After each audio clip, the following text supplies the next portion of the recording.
মাশাআল্লাহ, আলহামদুলিল্লাহ। দেখেন আমাদের ছাদ বাগানে কত সুন্দর আম ধরে আছে। আর আমগুলোর সাইজও অনেক বড়। এই যে এখানে পাখির জন্য বেঁধে রাখা হচ্ছে কি আম। দেখেন আমগুলো কত বড় সাইজের হয়েছে, অনেক বড় আমগুলো। এগুলো এখন কালার এসে পড়েছে, পেকে যাবে। তো আজকে আমি এখান থেকে কিছু আম পেড়ে নিব। তো এই আমগুলো এক একটা 1 কেজির উপরে হয়ে গেছে। এই আমটা 1 কেজির উপরে হবে, কারণ এর থেকে ছোট আমরা একটা পেরেছিলাম, ওটা ছিল 800 গ্রাম। 800 গ্রাম একটু বেশি, আর এটা হচ্ছে 1 কেজির উপরে হবে, কারণ আমটা অনেক বড়। তো আমরা মেপে দেখাবো আপনাদের কেমন হয়েছে একটু সাইজটা, ওজনটা। ওই দিকটাতেও আছে যে, তারপরে এই দিকটাতে আছে। তো এরকম একটা গাছ ছাদ বাগানে থাকলে, এখানে 10টা আম ধরেছিল, 10টা আমের ওজন 10 কেজি। এই যে দেখেন খুব সুন্দরভাবে ঝুলে আছে।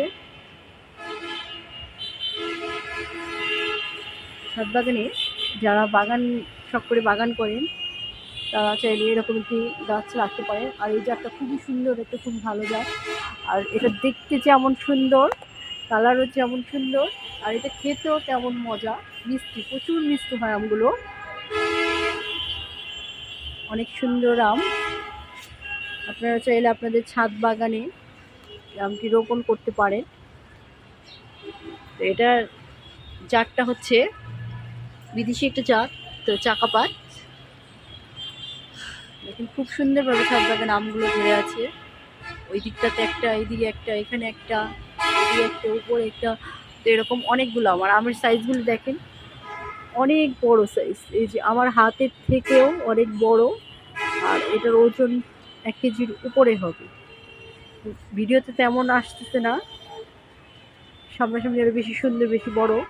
ভিডিওতে হয়তো একটু ছোট দেখা যাচ্ছে। তো আমাদের ছাদ বাগানে এরকম আম হবে আসলে কখনো ভাবতে পারিনি।